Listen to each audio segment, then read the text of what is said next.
मेरा नाम है अखिल और ये है रामलीला।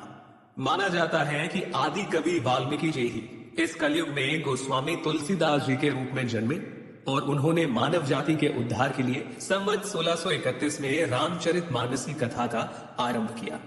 गोस्वामी जी स्वयं कहते हैं कि 4 वेद, 18 पुराण और सभी शास्त्रों को पढ़ने का फल आपको रामचरितमानस से मिल जाता है। राम जी की कथा सबसे पहले शिव जी माता पार्वती को सुनाते हैं।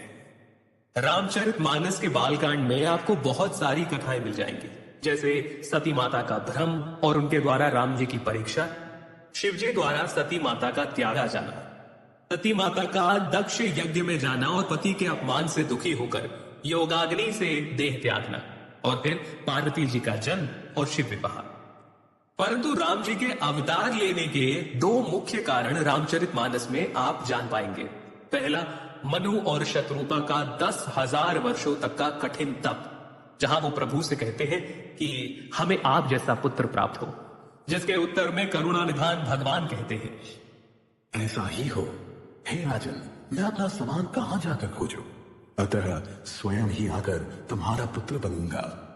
और दूसरा कारण नारद मुनि का भगवान विष्णु को दिया गया श्राप। तुमने मुझे ठगा है, अतः अपने किए का फल अवश्य पाओगे। तुमने हमारा रूप बंदर सा बना दिया, अब बंदर ही तुम्हारी सहायता करेंगे। तुमने मेरा बड़ा आहित किया है, इसलिए तुम्हें भी स्त्री वियोग में दुखोगे। एक और जहां राम जन्म की भूमिका बन रही थी, वहीं पुलत्स्य ऋषि के कुल में जन्म हुआ भाइयों समेत 10 सर और 20 भुजाओं वाले प्रचंड पराक्रमी रावण और उसके भाइयों ने ब्रह्मा जी की तपस्या कर उनसे वरदान मांगा। रावण ने कहा,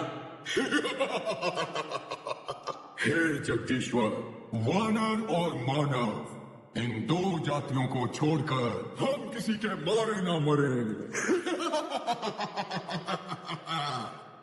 और कुंभकर्ण सरस्वती जी के प्रभाव के चलते इंद्रासन के स्थान पर निद्रासन का वर मांग बैठे और विभीषण ने प्रभु चरणों में निष्काम प्रेम का वरदान मांगा।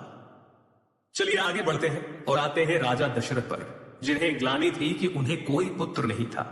गुरु वशिष्ठ के कहे अनुसार महाराज दशरथ ने ऋषि श्रृंगी को बुलाकर पुत्र कामेष्ठी यज्ञ किया, जहां अग्निदेव स्वयं हाथ में चरु यानी कि खीर लिए प्रकट हुए और इस खीर के प्रभाव से तीनों रानियां यानी माता कौशल्या, माता कैकेयी और माता सुमित्रा गर्भवती हुई।